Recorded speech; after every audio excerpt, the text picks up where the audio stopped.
started with that.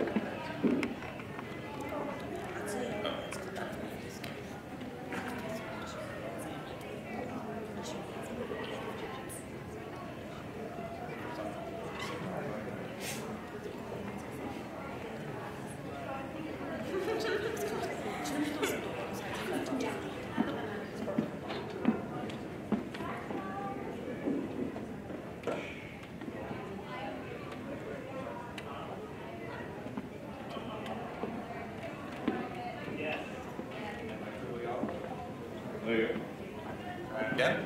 Ooh, sound, okay. All right, good afternoon now, everybody. Happy Sunday, Cosplay America. Welcome to Final Judgment, where it's not going to be nearly as extreme as the name implies. What we're going to be going over today, are going to be aspects of competition cosplay. So we've had a lot throughout the weekend of, getting into it, a lot of emphasis on, doing what you want to do and having fun with it. And if you decide you want to go into competition mode, well, here we're going to discuss things ranging from the smaller local convention stage to the World Cosplay Summit and international stage. And so this is going to be a very fun, laid-back, informal panel. We're going to discuss for a little bit. I've got a few topics prepared based on what we've done at this convention and some experiences from others.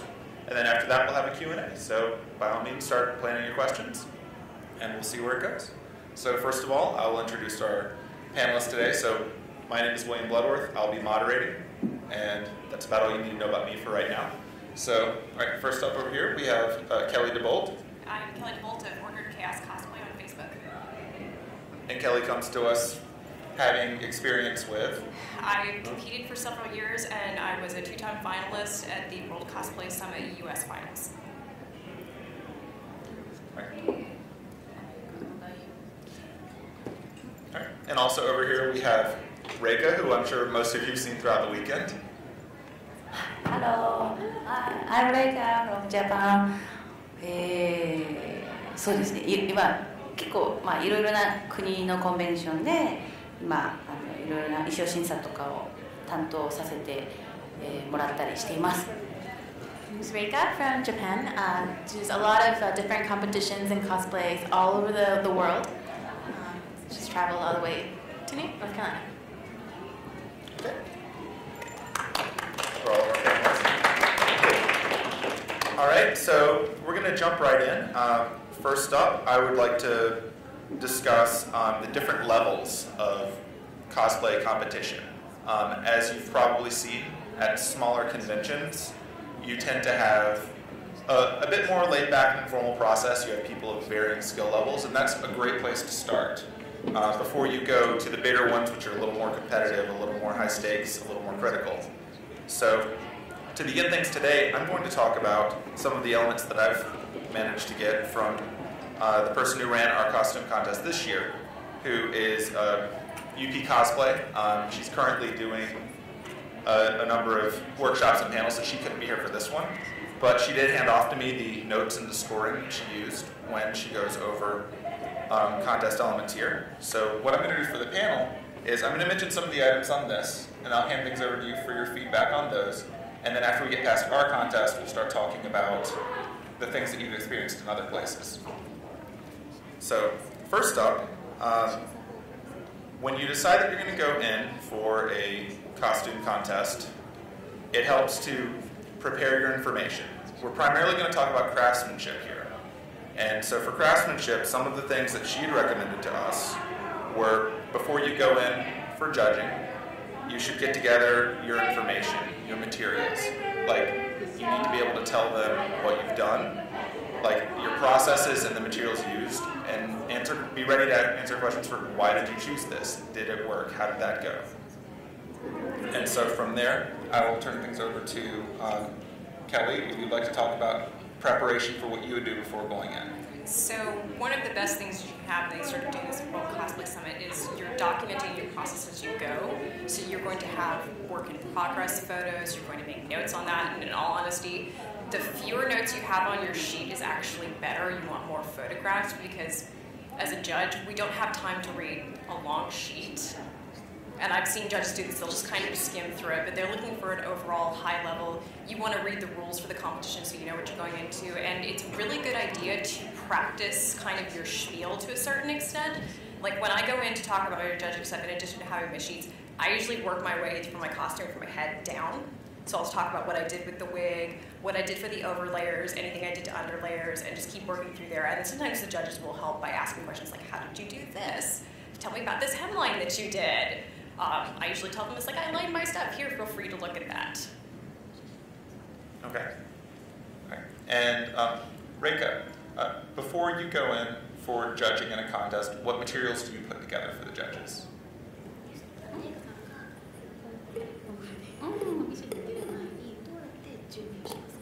自分が出るそうそうそうエントリーするエントリーする場合エントリーする場合、で審査員の方のために何を準備しますか？まあでもやっぱりなんだろうメイキングブックみたいなものを今作るのがすごく流行っていてなんだろう言葉のやっぱり説明の時間があまりないので後でゆっくり見てもらえることもできるのでやはり本を一つ作るのはすごくいいことだと思いますね私も準備すると思います She completely agrees with Kelly. A lot of times the judges don't have time to read through everything. However, they can refer to pictures later. So in Japan, it's very, very popular right now to make this like making of booklet and have that prepared for the judges to look at. Okay. That's good. Actually, speaking on the subject of time, as mentioned, when you go in for judging, you have a very finite amount of time to present yourself, present your costume, present the materials that you put together. I know that the time slots for these are not very long. What would you say for the two of you is the average amount of time you have to make your case?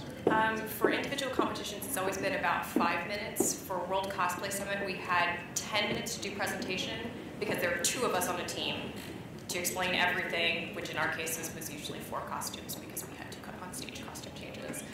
And then 5 minutes to get ourselves out the door while the judges made notes. So maximum 15 minutes, at least 5 minutes. But on average, I think it seems to be about 5 to 10. Okay. Have you found the same in Japan and internationally? そうですね日本ってコスプレコンテストないので、まあ、例えば、アジアやヨーロッパのコンテストになるんですね So in Japan, there's no such thing as a cosplay contest. So this is going to be more mainly about the other Asian countries and Europe. 大体ヨーロッパならやっぱりコスチュームについての審査が一番大切にされているので、まあ、長いチームなら15分くらい長いコンベンションなら15分くらいを見るんですね So in Europe, they take a very long time to like make sure that they look really specifically at the outfit itself. So bigger conventions in Europe, she'd say technically around 15 minutes is how much they would spend to look at your entire outfit. でアジアならもっとこう結構ラフな、ステージのステージの後ろでもう今からステージパフォーマンスをやるよっていう人たちのところへ行ってパパパパパッと見るので1チームまあ1分から3分くらいになります In the other Asian countries, they're a lot more fast, a lot more quick about these things. So they would just go backstage and see who is doing the competition and then very, very quickly take notes, maybe take about 1 or 2, maybe 3 minutes tops for those. Okay, so given you have a finite amount of time and you're arriving with a booklet or materials to show the process, they can still ask you questions and they'll also ask you to talk about your costume. What are the sort of things that you focus on? And it may vary costume to costume, but what are the general points that you want to get across when you're speaking in the amount of time that you have? Specifically, a lot of the things I've noticed is if you look at different series, the reference photos vary very heavily. So sometimes I will say, I chose to do, like, I'm actually working on a Love Live from the Love Live Sunshine, the dress for that. If you look at the panels in the music video, there's a lot of them. If you look at the cards, there's significantly fewer of them. So I think I spent like a couple of weeks looking at different photos, finally deciding how I was going to do my skirt, and I opted to do more like the music video. If I took that to a competition, any of those would be valid, but pointing out things like that, like I chose to do this because it matches this reference photo versus this, but there is an inconsistency. So that's a lot of times what I will do. 最初に見るのが私スカートとかジャケットの裏を見るんですけどそれはやっぱり裏をきれいにしてるってことはもうそれだけでまず丁寧に服を作ってることが分かるので、最初にまずそれをチェックしてますね。So for her, technically, a lot of times she will look at specifically the back side of outfits, the skirts, the jackets, things like that. So the judges usually know, like, if you're doing that part very, very nicely, like you have a very meticulous sense of detail. And she wants to showcase that. でそこからあなたが一番頑張ったところみたいなところをぜひ紹介してくださいって言って見始めて、時間がやっぱりないので。丁寧さとその人が私はここを頑張ったっていうところの2つを特に見てます。In particular, because there is no time, you do have to focus on pretty much one element. And for her, it's detail. So she was like specifically talking about the backside of outfits, or like this is where I spent the most time and attention on. Is this one element of my outfit? So she would focus on. Okay. When I was speaking with UP Cosplay, again, the person who ran our contest here, she said that one of the things that she would really like to make sure everyone understands if they've never been in a contest before is that the judges will look at the seams on your costume. It won't just be the part that's entirely visible. They'll look at every element of it. Can you recommend anything like that just to plan ahead for like what other elements they might look at that you might not expect? I would definitely say your seaming is the biggest thing we're going to look at. Interiors of costumes, how you hemmed things, some of the smaller details. I'm a real stickler for fit. That's one of the things I look for because I like really fitted costumes. And if there's a reason, I mean, some things are not going to be tight fitted, but just looking at how well you fitted it to your body, because that is a very difficult thing to do. Okay.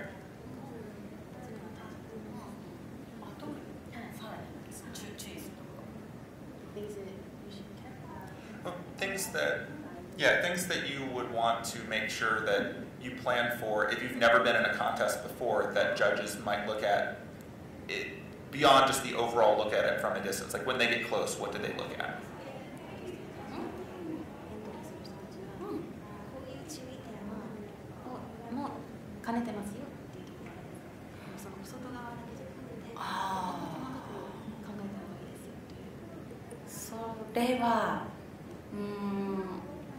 キャラクターのこのイメージを結構ジャッジは持っているので、それと結構なんでしょう、ジャッジが持っているイメージとから自分で結構アレンジをしすぎてよくわからないデザインになっちゃう人とかが時々いるんですね。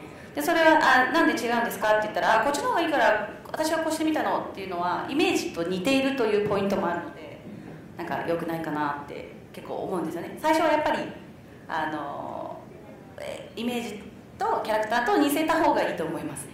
So if you're first time going to a cosplay competition, she says that most of the time when you say I'm going to cosplay this character, the judges kind of have like in their mind like the image of that character, their personality, that kind of stuff. It's already through the anime itself, and so she says it's if you're your first time doing something to not stray too far away from that original character concept and adding too much personality, like your own take on that character.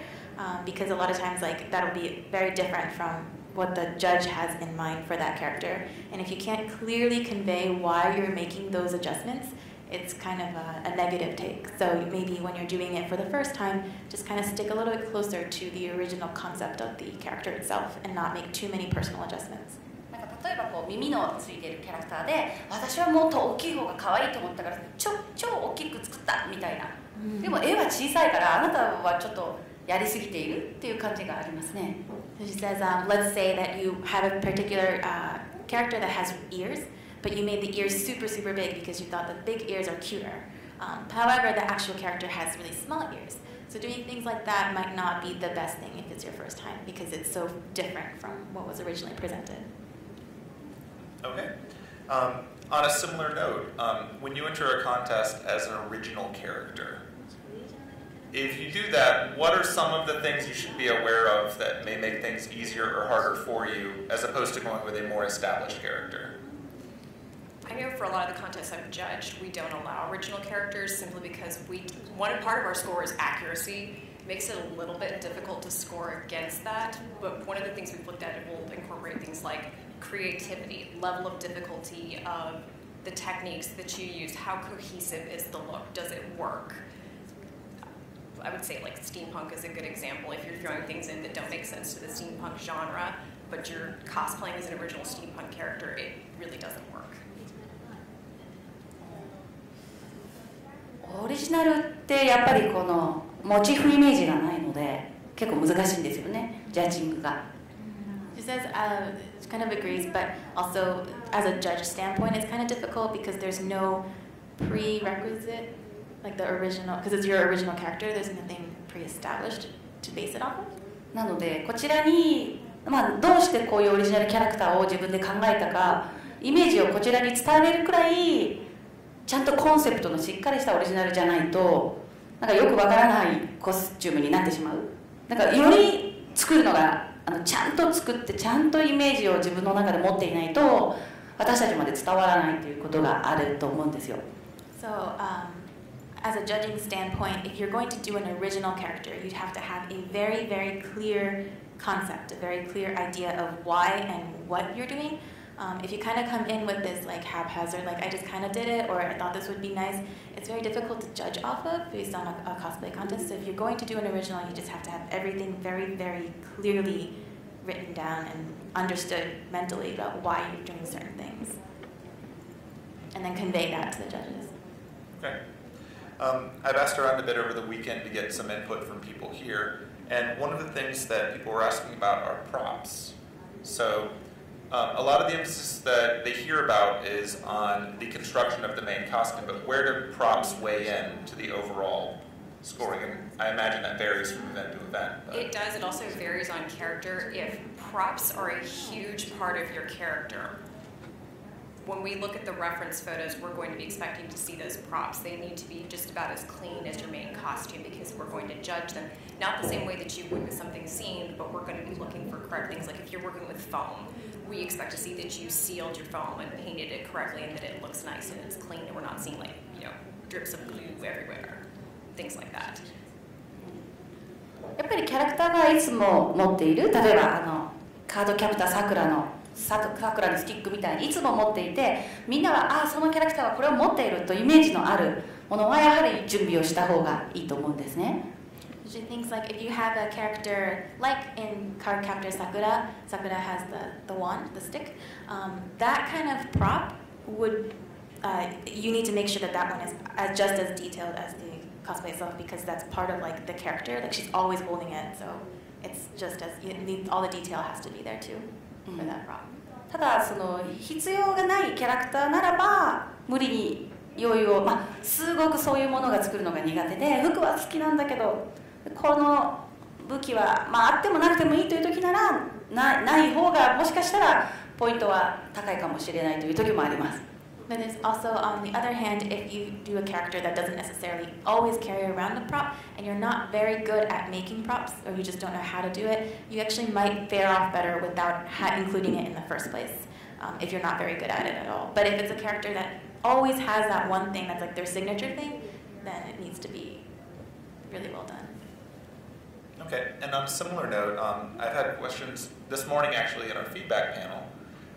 Someone brought up the question of when you're classifying beginner, intermediate, advanced, if it's a possibility they've heard of other events where people are classified based on how much of their costume they did themselves.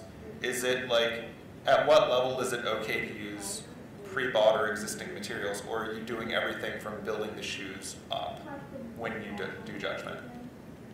For smaller competitions in the lower division, I think some of the ones we've done, it was about you needed to make at least 50% of your costume. The higher level you get, the more we expect. But things like shoes, so long as you at least modified them, you modified your wigs, when you're competing like World Cosplay Summit level, they are going to be expecting you to do things like that. But for the smaller, like especially if you're in the beginner division, we don't expect the same thing of beginners as we would, say, of a master craftsman.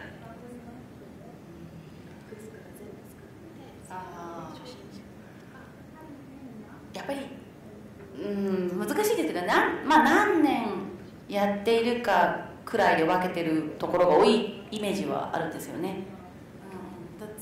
That's a very difficult assessment because it's kind of sometimes based off of more of like how many years of experience you've had doing these kind of things.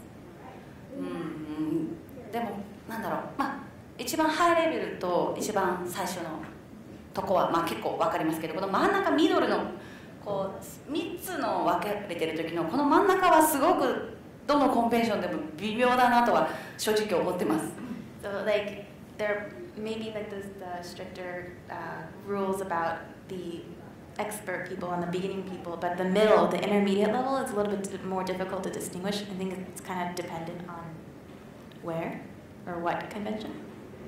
だからまあ3年か5年くらいコスプレをしていて、まあどこかのコンベンションでナーバスでチャンピオンになったことがあるくらいでやっとこうミドルになると思うんですけど、すごく全然できてないのにミドルにエントリーとかもあるので、まあ、それはコンベンション側もちょっとその出るコスプレイヤーにどんなコスプレで出るかをチェックしてもいいかなという時がありますね。So there's a lot of times where if someone has been doing cosplays for 3 to 5 years and then they win like a couple small convention titles and they'll go into the intermediate section, but then at the same time there's also some people who may not made everything from the beginning and would still kind of enter at the intermediate level because there's no real way to like judge where, how you would be placed and where.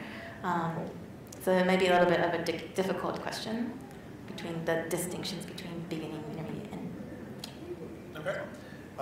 One question that I got from someone who was earlier on in their cosplay experience is small elements like cleanliness, like the overall cleanliness, like if there is, you know, perhaps like stray animal hair or blue dots or any of that, does that completely end it? Like, is it critical that everything be pristine?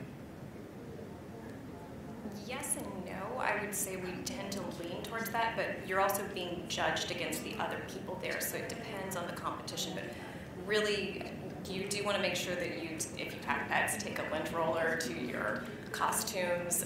I have to do it because I get threads all over mine. I keep seeing my kiku. But yes, being clean is definitely going to score you higher on your craftsmanship because it shows an attention to detail.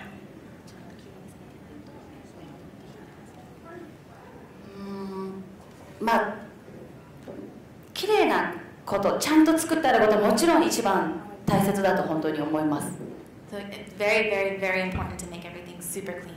そしてまあじゃあチャンピオンはまあこの人ですね。2番目の人を決めようという時にやはりまあ、グルーが見えてるとかちょっと汚いペイントだったという人はやはりみんながあの人はちょっと雑だったからやっぱりもっとしたかなという話になりやすいのでかなりのデメリットでは正直あると思いますね。So when you go to a competition, you're like, this person's the winner. But then when they go to choose the second place, then they might start thinking like, oh, you can see a little bit of blue marks, you see a little bit of paint that's a little out of the lines, not very great. And in that case, there's a lot of times where it becomes a negative, and they might put you even lower than second, even if your cosplay itself is very, very nice. To not pay attention to details may actually give you a lower score. Okay. Continuing through there, one of the questions that I had was related to the overall difficulty of a costume you take on. If you're making your way up, is it better to find about your skill level and aim for that, or is it better to be a little ambitious? Is there any forgiveness if you try for too much and you don't quite get there? If it's not going to look as good, I would say it's going to count against you. Being ambitious is not a bad thing, but you want to leave yourself enough room to practice that before you would take it into a competition. I know when I do things, if I'm practicing a new technique, I will do it on a test garment before I actually do my performance piece, so that if I mess it up, I'm not messing it up on the actual piece that I'm going to take in. So choose something closer to your skill level.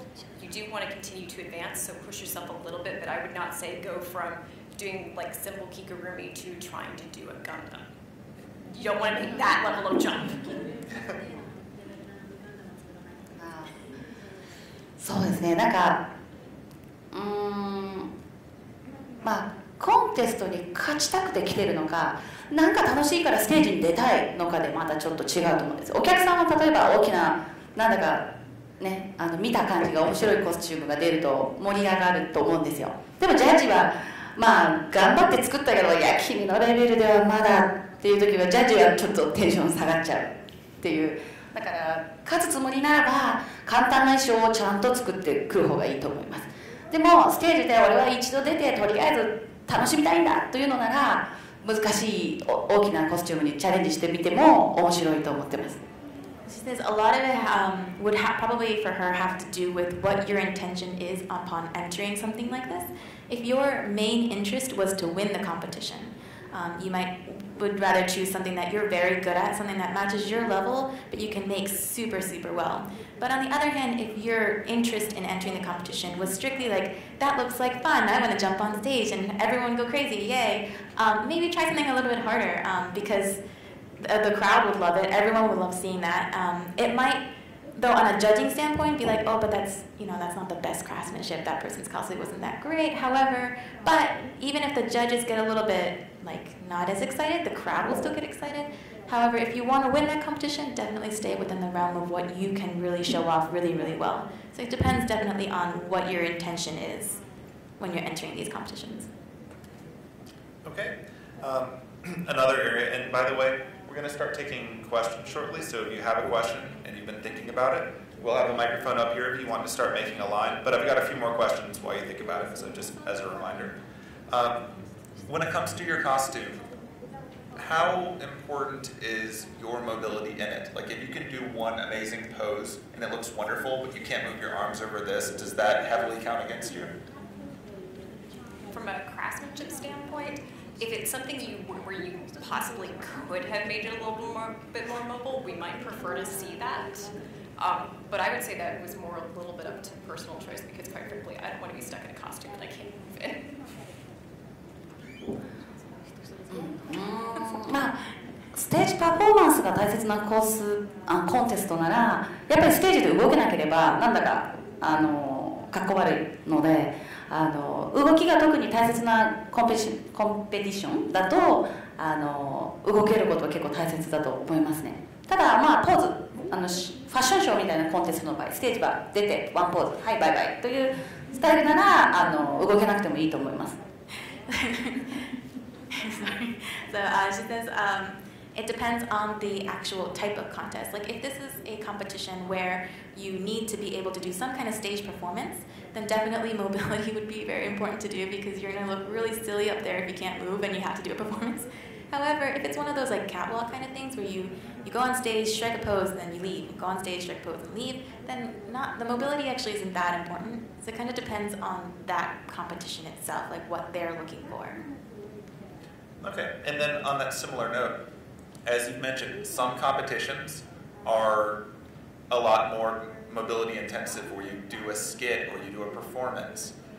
When people do that, what do you look for in it? Do you look for, if they're doing a dance performance, do you look for accuracy to the source? Or if they're doing something funny, do you just go with what makes you laugh? Like what sort of factors weigh in? And I know it's a very broad question, so take as much time as you need. So for performances, one of the things that really helps is having something that the general audience who maybe hasn't seen your source material is going to be able to relate to, even if they don't know the series. I've run into that problem. One of our first skits, we didn't do that. We didn't do as well. It was a good skit, but people didn't understand it. For things like dance skits, what a lot of times the judges are doing, if they don't know the source material, they're going to look at how tight is your group? How well did you do the dance? Does it look like you've got, say that one person who's just a half a beat behind everybody else? And I think for the comedy ones, a lot of times the judges are also paying attention to how the audience reacts. Because audience reaction is actually a part of some competitions. There is actually a score for how much the audience enjoyed your performance. So I mean, you are there to perform for the judges, but mainly you're there to perform for the audience. So you want to get them into it as much as you can. これまたね、国というかエリアで全然考えが違うんですね。アジアという地域はやっぱり作品に対する気持ちの重さみたいなものがすごく大切です。So this one, this question in particular is dependent on the area, like where you're doing the competition. So let's say you're doing a cosplay competition in Asian countries. A lot of the Asian countries are going to look for precision, like as detailed as you can make it, like as close to the original that you can make it. なんかキャラクターの心の中を演技するみたいなのが多いと思うんですね。And in Asian countries, a lot of times they see how much do you understand that character, how much do you understand that personality, how much can you convey that you are like the living, breathing version of that character. でもやっぱり、まあ、ヨーロッパとかに行くと盛り上がったから最高だよって他のジャッジに言われてなんか例えばその時有名な音楽で、まあ、ナルトのキャラクターでダンスしてお客さんがすごく盛り上がったからそこがチャンピオンだみたいなコンペティションも結構あって、ただアジアでは逆にそういうのは絶対に賞は取らないですね。So in a lot of the European countries that she's been to, a lot of it is more performance and audience based. So there'll be like maybe like 1 year where Naruto dance was really really good, and everyone was like jumping and cheering for them. Like, oh man, that performance is so good. Everyone in the hall, they loved it. That person's the winner. But then if you had like an Asian judge at the same time, they'd be like, what? That wasn't what? And there may be a little bit of a difference in like opinions. So it really does depend on where the competition is held and what that specific country is very big into. だから私はその短い時間の中で作品を自分の中で短くこう作品に対する本当の大切なところを表現できているものがいいんですね。だからまあダンスならば完全に踊れること、アレンジが自分の中に入らないことの方がいいので、スキットならばもうキャラクターたちのイメージがまるでアニメのようにこうステージで生きているかのように同じようにこうキャラクターたちが動く方がいいかなって思ってるんです。And so for her, let's say if she was the judge, what she would look for is how closely and accurately you can bring that character to life. And if you're doing a performance, then like how much like watching the anime is this? Like is this like perfectly that shot? That kind of stuff is what she looks for more than anything. Like if you really understand the character and the concept behind that character, how real can you make that is what she would be judging. Okay. And then on a similar note, now that you mentioned that, judging varies from region to region in the world, and it obviously varies from lower levels to higher levels. So if you have any stories or experiences for surprises that you might have encountered when you've personally moved to a new level, or that as a judge you found other people were surprised with the way that you were judging something. Most of my skits were actually at World Cosplay Summit or at larger conventions, so I can't say that I've had a lot of surprises. But I do know regionally, like in the US, you tend to see more parody type stuff where you'll take the characters out of context and put them into a funny situation. So those tend to do better with some types of audiences, but not as much with others.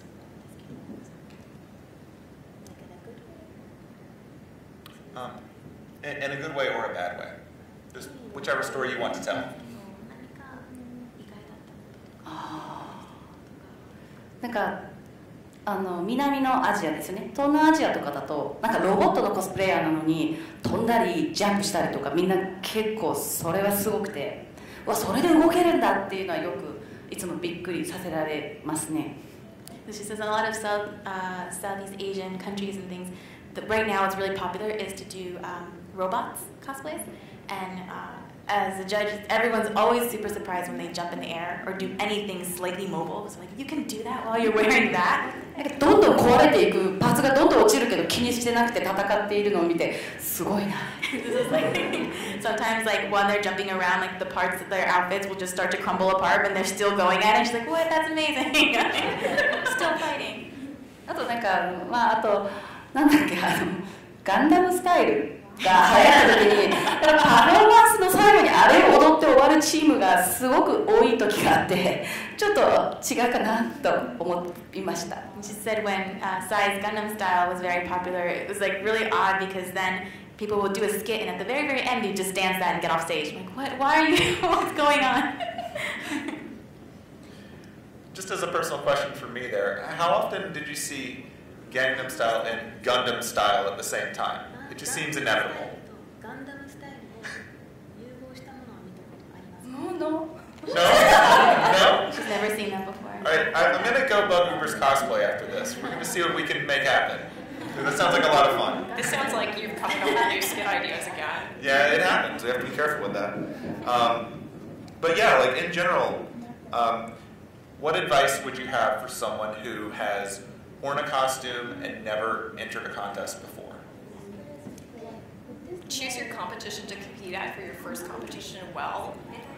For first-timers, depending on your experience level with sewing, like for me, I had many years experience sewing before I went into competition. I still started at a slightly smaller convention, But after that, I started moving up to much bigger conventions fairly rapidly. But if you're brand new to it and you don't know it, definitely look at the rules. Sometimes you can talk to the cosplay director and then kind of get an idea of what they're looking for beforehand. I would definitely say choose something simple that you think you could achieve. But a lot of it comes down to which competition you go to, because some have better experiences than others, especially in the US. We vary very heavily. Like Comic-Cons tend to be more just about how it looks, not about how well you made it necessarily, because those are the ones where they don't even go look at the underseams. They're more like popularity contests, unfortunately. 結構じゃあ慣れてない人ってジャッジングルームに入るとすごく緊張しててでこうすごく固まって話せない人とかがいるんですよね。So a lot of times, if you've never been in front of a judge, you've never been like judged before, a lot of contestants when they come in, they clam up because they're so nervous. だからまずはちょっと難しいかもしれないですけどリラックスして入ってきて自分の頑張ってるところをアピールをどんどんしてほしい緊張せずに。So I know this is very, very difficult to do, but the important part is to try to relax as much as you can and just explain to the judges as much as you can what's the strong points, the highlights of your particular cosplay. あと絶対嘘はつかないことです。例えばこのパンツは買ったんですかって聞くときに絶対に買っているけど買ったって言ったらダメだって言って作ったとかいう人がいるんですけど、それがやっぱり分かってしまうとマイナスになっちゃう。でも買ったから買いましたって言ったらプラスにならないけどマイナスにもならないんですよね。なのでなんだろう一つのパーツが買ったものとかでも全然いいので嘘は絶対つかない方がいいと思うんですね。And a very, very important piece of advice is don't ever lie about what you've done. So let's say like somebody asks you like, oh, I love the work that you did on your pants. Did you make that? And then you get so nervous and you're like, oh my God, if I say that I bought it, then they're gonna hate it. I bought it or I made it, and you don't say that you made it if you bought it, because it's okay if you buy parts for these competitions. But if you say that you made it, but you actually bought it, it will become minus points for you. However, if you say that you bought it and you did buy it, then it won't become a positive, but it won't actually become a negative either. It'll just be because it's okay to do that. なのでなんだろう自分はすごく今日のために頑張って楽しみでこのコンテストに来たっていう気持ちもプラスになると思ってるのでなんだろう大きいコンベンションだとねジャッジも難しい人も多いかもしれないんですけどその通りちょっと小さなコンベンションからリラックスして参加してどんどんステップアップするのがすごくいいと思ってます。So of course, if you go to like bigger conventions, it might be a lot scarier. They might strict down the rules. But just to agree completely with like what Kelly says here, that to start out maybe with smaller conventions, and just try your best to just relax and show yourself. And if you did like this is my first competition, I've been making costumes for a long time, but it's my first time, and the judges can see that you're trying really hard. It's a good thing because you're working hard towards it. And a lot of judges are very friendly to beginners. If we have them come in, they're a little nervous. It's like, no, we're very happy to see you here. It's okay. And I can say I was that person who did. I actually almost passed out in my second judging thing, but that had more to do with the fact that I cut my finger beforehand and I was bleeding and I don't do well on the side of it. So I promise you, you cannot have as bad an experience as that. And yeah, I'm still infamous at BonsaiCon for that because I almost passed out. Oh. And now I judge there. That's what's funny. Full circle. Mm-hmm. Yeah, UP Cosplay, the lead judge and the person running the masquerade yesterday, she recommended that if you haven't done it before, and even if you have, just as practice, to essentially stand over by yourself and practice what you're going to say when you go in to see the judges. Because even if you don't go word for word, it'll get your mind already in the mindset before you start. Does that match what you're experienced? Yes, it helps. So one of the competitions I didn't do that for, I was really nervous. There was a lot of pieces that I didn't remember to mention. Like I had over-dyed the pants to get them a darker shade of something because we needed something between navy and black. And I actually dyed 2 different sets of fabric until I got the right color. And I didn't even remember to mention that because I was just too nervous because I hadn't done enough practice walking through it.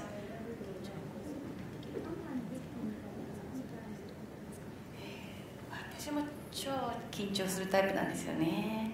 私何やっても緊張するタイプだからみんなにどうやったらリラックスするかがアドバイスできない。So despite saying that it's very important to relax, she gets very nervous very quickly, gets nervous about everything. So it's very difficult to have advice about how to relax when she herself cannot relax very well. Deep breaths, seriously. 3 deep breaths before you go in, long, slow in, slow out. It really does help. Reika, do you have any rituals or things that might make it easier before you go?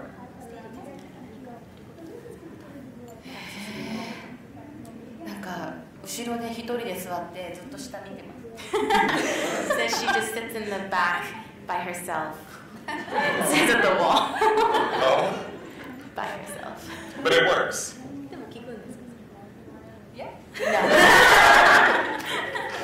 I think there are a lot of times you see people backstage, we're all kind of huddled in little groups or corners because we're just like, I just need to get through this. I'm going to be fine. Once I get on stage, I'll be great. I just have to get there. But yeah, that's my thing is I do the deep breathing and I also do the hand motion with it because I don't know why I find that very, very calming. Because it's like, okay, breathe in and breathe out. Okay, you can do this. The focus and scene. Yes, well, focus and scene. And yeah. Actually, the first time I saw somebody do that, though, where I thought it was very useful, I was watching a performance by AKB48 when they did Flying Get, and one of the girls was just doing this to the other girl because she was hyperventilating on stage. So it's like, oh, okay, so it's a visual thing that helps you remember I need to breathe in, breathe out, do it very slowly.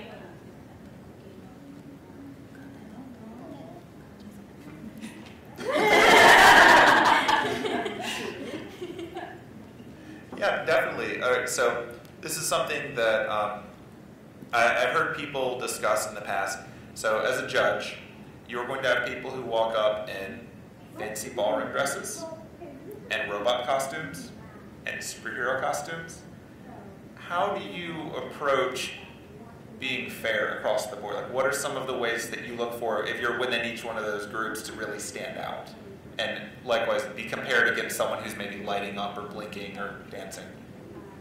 Cleanness of the details a lot of times. Like, I'm a seamstress, so I notice more of the fabric, but I do try to look very closely at things like armor.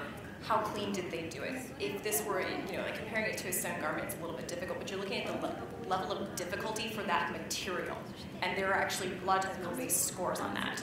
So like if you're working with foam but you're not very good at it, you're probably going to get a slightly lower score. Even if it looks really good from a distance, if it's not cleaned up close, you're probably not going to do as well.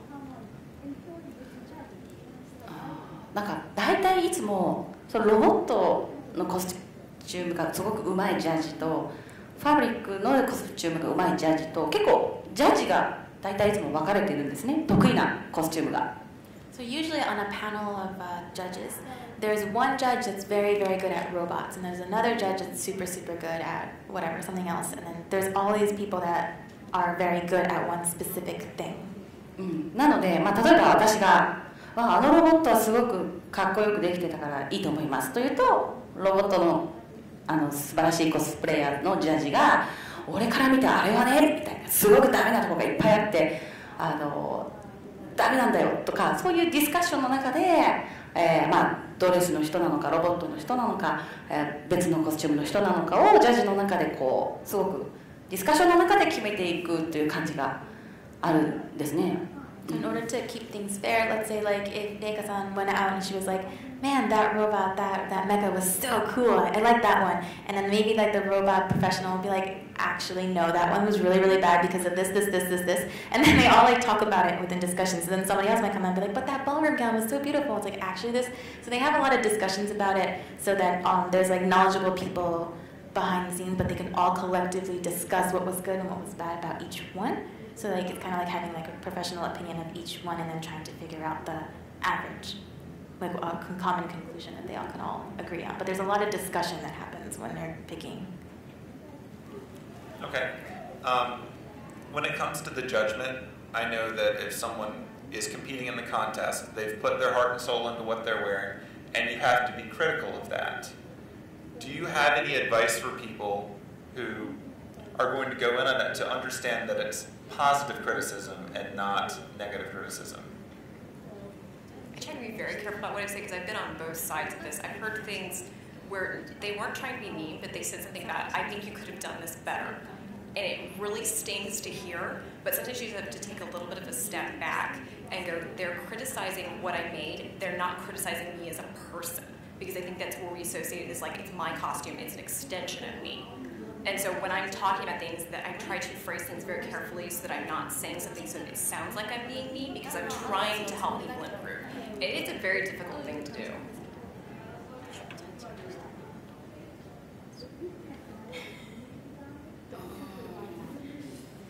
まあ私大体どちらかというとなんだろう最後のジャッジ誰だろうってされることが多いので私はあんまりアドバイスで黙々と自分でこうじーっと見てつける感じですね。She says personally, she's like the judge at conventions who always like, who is this person? Who's this judge? Okay. So she's like, they don't actually ask her a lot of times for what she thinks. She just kind of writes down all of her comments on a sheet of paper. When she goes to these things. Okay. And again, we're about to start the Q&A, so if you have questions, I invite you to come up. We have a live microphone. If you guys need a moment, I will continue to ask questions. But I want to make sure that you get a chance to ask as well, because the goal of this panel is to give you an opportunity to ask questions you would normally ask a judge, but you don't necessarily want to do when you're about to be judged. That's a very different mindset than right now while we're at the clear and we're all just having fun and enjoying our Sunday that's colder than it should have been. So just keep that in mind. So moving over, let's jump back to the performance element a bit. So when it comes to performance and you're putting on a show, you obviously want to make the audience happy. What is your advice for time limits?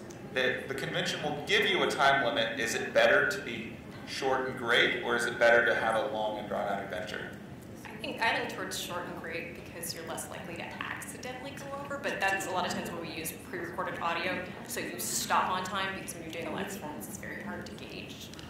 But, I mean, if you're just dragging on, you're going to lose the audience. But there are some people who can do really well doing a longer skit and keeping the audience's attention. But when you're starting out, I would recommend stick with something a little shorter, but that gives you enough time to convey what you want to convey in the skit. やっぱり長いのを作る方が難しいと思うんですね、正直。悪いとこ全部がパーフェクトにできなくなってしまうので、短い時間にキュッと入れた方がいいと思います。She completely agrees. And a lot of times when you do longer skits, it's more difficult because there's more room for error, of course. So if you do something very, very short and you can do all that perfectly, you'll get a great score. But if you do something longer, even if it's longer, you're still making like a couple mistakes that it'll stick out more because there's room for error if there's longer. So to keep it short might be a good starting point. なんかチャイニーズコンベンションだと、大体ステージパフォーマンスはワンチーム30分あるんですね。だからまあ30分面白くないチームが30分あるときはもうこんな She says in a convention that she went to in China, each team had 30 minutes to do their thing. And so if you have a very boring, dragged out 30 minutes, the judges will look at you like this. It's very, very difficult. I am so glad I've never had to judge anything that long. I think the longest we had was a skit that went 4 minutes. But it was very entertaining. Is that like endurance cosplay at that point? Like, you're going to get tired. I don't know how they do that. That's crazy. Okay. It's like almost an act of a play. Yeah, it sounds like. That's a full-blown production at that point. Okay. Well, speaking of full-blown productions, it's just going to be more of an opinion question because you've seen a lot of the best. What is your favorite, or one of your favorites, since it might be hard to pick your favorite costume that you've judged or performance that you've seen within judging? I was going to say, I can tell you one, but I wasn't judging at it, and it was partially because I love the series. If you guys watched World Cosplay Summit this year, Team France, their Love Live skit was really, really well done. It is hard to do a skit from a series with 9 characters, only using 2, and they somehow made it work, and they had one of the most seamless costume changes I've ever seen. It was gorgeous. Now, the team that won overall, because Team France took 3rd, the team that won overall, their performance was blew everybody out of the water. But I think the best ones we judged, some like little random surprises where it's like, oh, we did not see that coming. There's a costume change. Hello. I enjoy the costume changes. I don't know why. That's just my thing.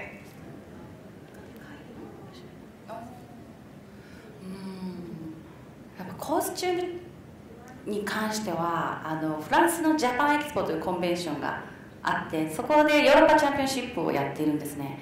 やっぱそこにヨーロッパの国の代表として来ている方たちの衣装ってもうどれもすごいクオリティで、結構うわ逆に私たちも勉強になるなっていうくらいすごい人たちが多かったんですね。So there's a convention in France, in particular, called Japan Expo. And when you go to that, she's always inspired, and she thinks everything is so beautiful. The people who go to the European side, and people, the Japanese judges are usually like, definitely going to be someone from Europe that's going to win this one because they're just really, really beautiful. パフォーマンスはね、やっぱチャイニーズコンベンションがすごいんですよ。And she says, in terms of performance, her favorite performance has always been from the Chinese conventions. すごく大きな、有名なチームのパフォーマンスを見たときに、それはナルトのパフォーマンスだったんですね。One particular performance that she recalls is from a Naruto performance. そしてナルトが分身の術ってこういっぱいのナルトになるやつありますよね。So there's like one specific ninjutsu that he does, which is bunshin, when he splits off into a million Narutos. 30人ぐらいのそのチームのメンバーが30人全員ほとんどスタイルが同じの30人が全員ナルトの同じコスチュームを着て一気にドワーって出てきたんですよ。She said about 30 cosplayers, they all looked exactly the same kind of Naruto, like same body type, same Naruto, all came out, 30 of them at once. 多分あれは世界で中国でしかできないと思いました。Thinks perhaps in the world, China is the only place that can do that. さすが人が多い。She's like, there's nowhere in the world that has that many Narutos. There's so many people. Well, that's great. Actually, you just mentioned that you like transformations, like on-stage transformations. Those I see a lot in the higher competition level cosplay because it's harder to pull off. It is, and actually Team USA that's kind of one of our cliches, is that we do costume changes a lot. In fact, I think this last year when we had the finals, almost every team except for maybe like 2 had on stage costume changes. My team had 2 of them. I was Drosselmeyer and Fakir from Princess Tutu, all in one, so don't recommend doing that. And my friend did 2 different Tutu costumes, and trust me, yeah. But sometimes it's just very flashy, very showy. It's just kind of really cool, as opposed to having like one big costume, have 2 really cool costumes. But it is very difficult to pull off seamlessly. I can tell you if you're going to use Velcro, don't use a lot of Velcro or you're going to get stuck in your costume. Personal experience, I can show you the video. I almost got stuck. I got out of it, but we were sitting here going, and I actually ripped the front of my costume. During competition, when we were at the qualifier, we had to get to the finals the next day, so I had to do an emergency repair, and we refer to it now as the battle damage on that school uniform. でも多分最近確かにすごく人気のステージのパフォーマンスであるんですね。やっぱ時々中の服見えてるからっていうチームがあるので、やっぱりうまくやらないと逆にマイナスになってしまう結構難しいテクニックだなと思います。She completely agrees, and a lot of times as a judge, because it's a very popular thing to do now, it's like trending. But as a judge, sometimes like you can see like the second costume with underneath the first one, and it's like I can see that, and so it might become a negative. So it is actually very, very difficult to pull off. That's really cool. Okay. Are there any other trends like that one that you've seen that you would recommend people go out and check out online?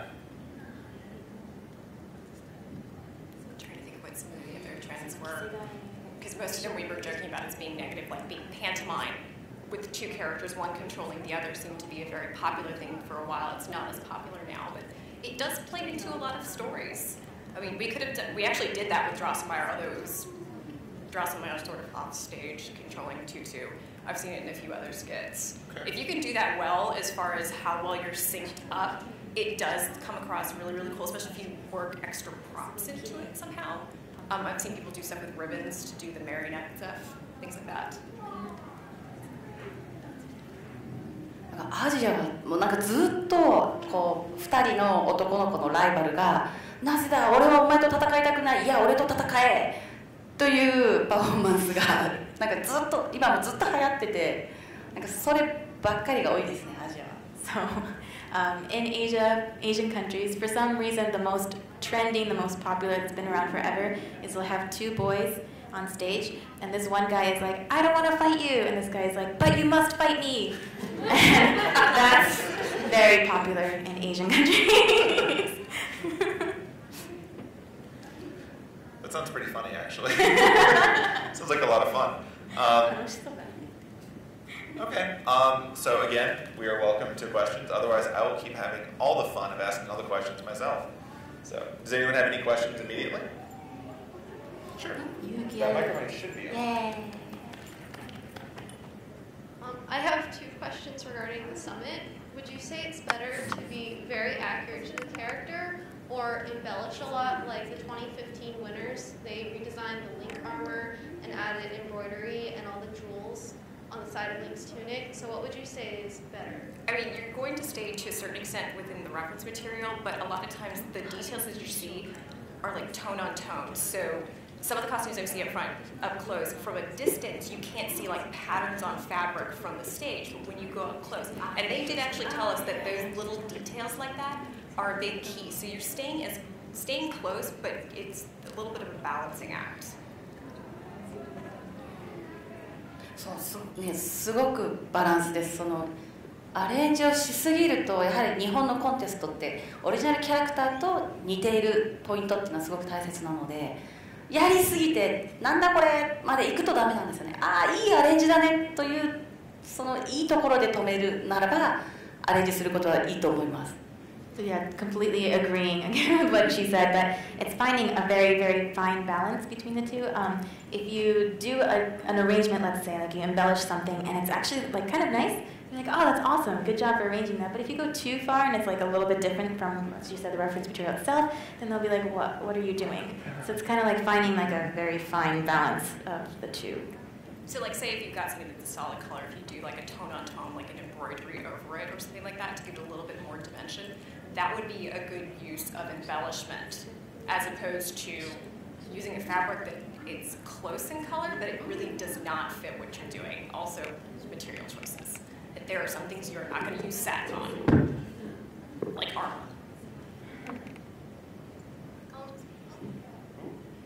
Also, I have a question about the summit skits. Would you say it's better to stick to something established that's already like in the show, like you're recreating a scene, or will it hurt you to do original material that's not established? You're usually playing off of themes in that. Like I know for our skits, and we didn't get feedback for the last one, but we pulled an idea from the source material. Like our first one was from Cardcaptor Sakura, actually from episode 6 of the anime with the illusion card. Obviously, we can't do the whole episode, so we took elements from that and kind of condensed it down into a story. And I think a lot of the ones that you're pulling elements from it, but maybe not necessarily doing an exact story because you can't fit that into a 2.5-minute skit. But you can convey that idea. It's the same thing we did with our Princess Tutu skit. We kind of embodied the whole, because there's so many characters in that, we couldn't tell the whole story. So we introduced it as, here's Drosselmeyer, he controls this puppet, and we've taken a duck and turned her into a princess. Now he controls the princess. Here comes the knight to save her. And that was kind of with ours. I think we lost a little bit in translation because we tried to do too much. But yeah. そうですね。やっぱりオリジナルのストーリーやキャラクターの性格を変えてしまうようなパフォーマンスは当然絶対にダメなんですね。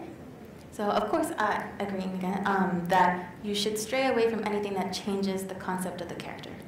でもアニメって同じことをやってもどこかで見たよこれはという面白さがないんですよ。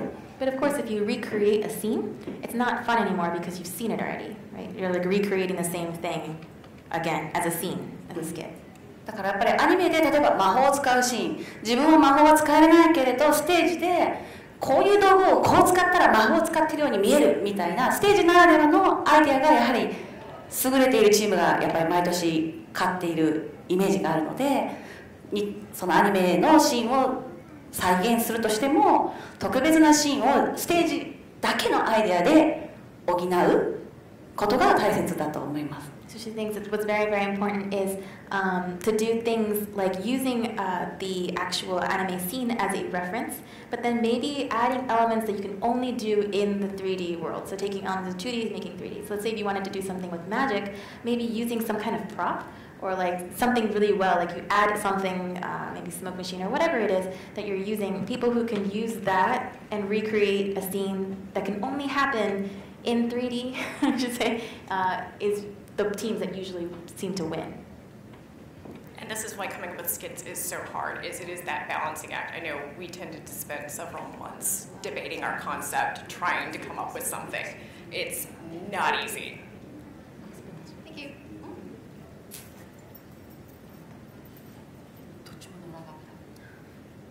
My question is more so dealing with skits. Like, as judges, do you all focus a lot on craftsmanship during skits, or is it more so the choreography or the skits itself? It depends on your competition. Stuff like World Cosplay Summit, craftsmanship is an integral part of it, as well as the performance. For stuff like, say, if you were at BonsaiCon or IchibanCon, we're looking more at your performance than we are necessarily costumes. Yeah, it helps your performance if your costumes are very accurate. But it doesn't, in this case, it doesn't matter if you made them yourself or you bought them. But yeah, it's going to help make it more believable if your costumes are much more accurate and clean. なんかすごくまずは当然なんですけど、練習をちゃんとしているチームっていうのはやっぱり、本当にしてないチームとしているチームってすごく大きな差があるので、自分たちの考えたパフォーマンスをまず何度も何度も練習して完璧に仕上げていること、動きを。So of course, this seems kind of obvious, but the main thing is that you ridiculously practice your acts, because it's really easy to tell between people who've practiced a lot and people who have not practiced that much.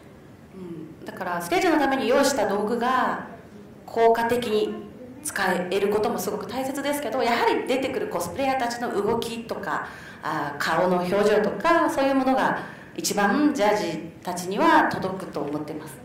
So of course, craftsmanship is very, very important. It's important to make sure that your cosplays and your props and everything that you're doing is accurate. However, the thing that is most translated directly to the judges is things like movement or facial features or expression, and that's only achieved through practicing. Thank you. Do we have another question? Okay, well, in that case, when you were speaking earlier, I actually did remember a cosplay trend that I saw long ago that I haven't seen recently. And what that was is there was a period of time where people would come out and they would do an actual musical performance sometimes. Someone might walk out with an instrument related to their character. Like, you saw a bit of this with like Ocarina playing when Ocarina of Time came out, or people with flutes or other things. And it was very popular for a while, and then they sort of stopped doing that about the time people started doing dance skits instead. Do you see much of that? And if you see it, does their ability to play an instrument factor in or not? It's going to factor into how well they do it, because if you're up there and say you're playing the violin and you're really not very good, it's not enjoyable for the audience. I think the dance skits probably caught on because it's, I think in my opinion, much easier to learn a dance than it is to learn to play an instrument, because instruments take years to become proficient. You can learn dances fairly well through repetition, depending on your skill level, sometimes in a couple of months. But like, I could not get up on stage to play an instrument. I haven't played piano since I was 12. So I would not be getting up on stage to play a piano because the audience would walk out.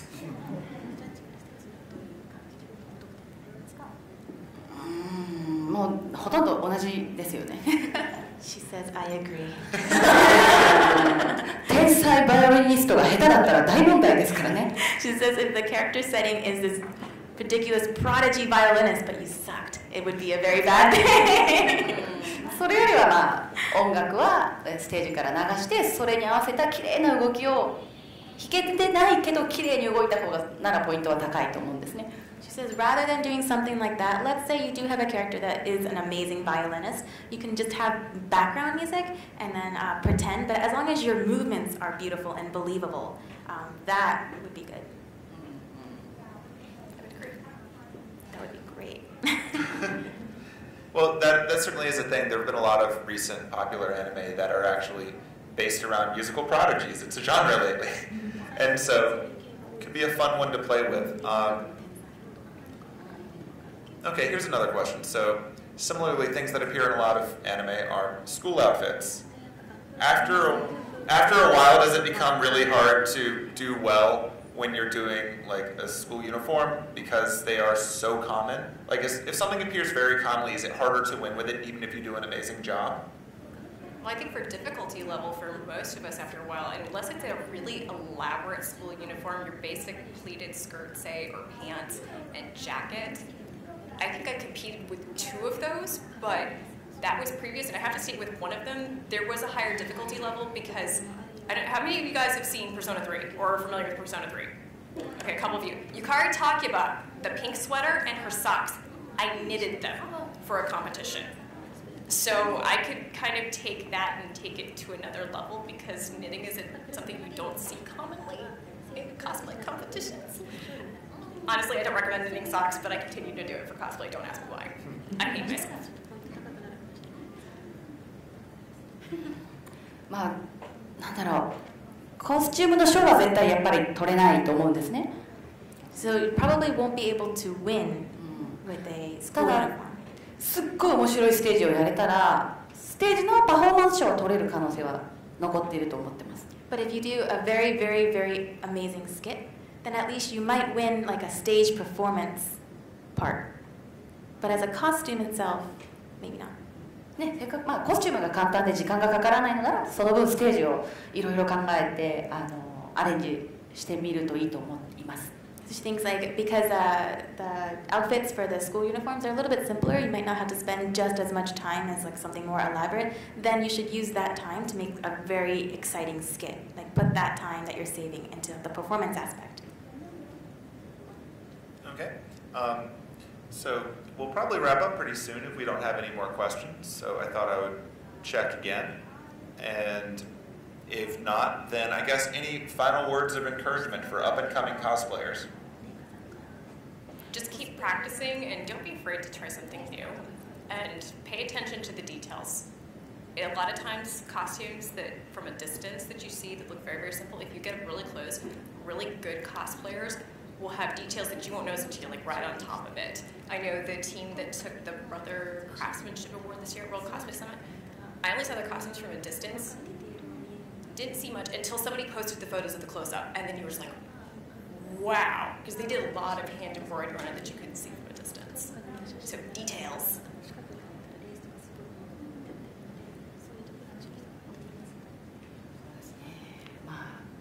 私が言うなんてかじっくり時間をかけていいコスチュームを作ることが大切ですね。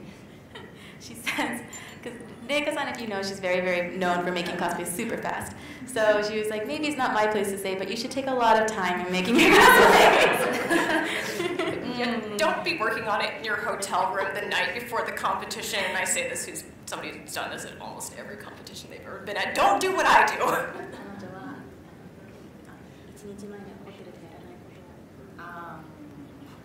とりあえずもう時間なし、ここはこれでいいやっていうのはバレちゃうので、ちゃんとやるのが大切ですね。If you don't have any time and you're like, whatever, this is okay, people will know that that's what you did. So it's very important to be very meticulous in details. We do see that. Okay, well, if we don't have any other audience questions, I'd like to thank everyone for attending today. I'd like to thank our panelists. And I definitely recommend everyone to come back in a few hours when, up next we're going to have in this room, there's going to be cosplay on a budget. So if you've been inspired by this and you want to power through, but you don't want to buy a truck full of Warbler, I'd strongly recommend finding effective ways to do this, because if you can do things for cheap, you can do more costumes. Each time you'll get a little bit better.